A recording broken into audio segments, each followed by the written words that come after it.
clearly stipulated what should be done before the state can spend money, state expenditure.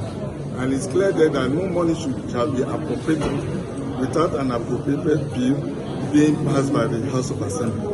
It's very clear from the judgment of Motosho, which was confirmed by the Court of Appeal, that the budget was not properly passed.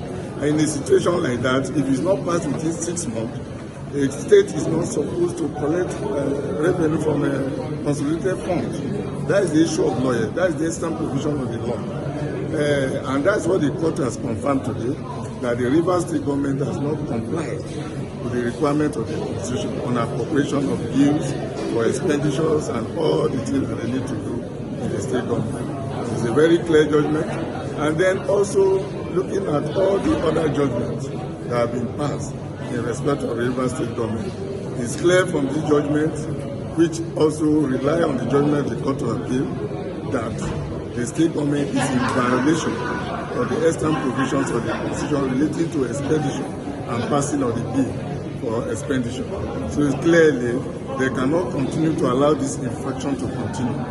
This judgment is to put into rest the impunity going on in the Rivers State relating to expenditure. It's clearly that people are not looking at the issues of constitutionality. People goes on the air to talk about attempt by the court to rein in unconstitutionality.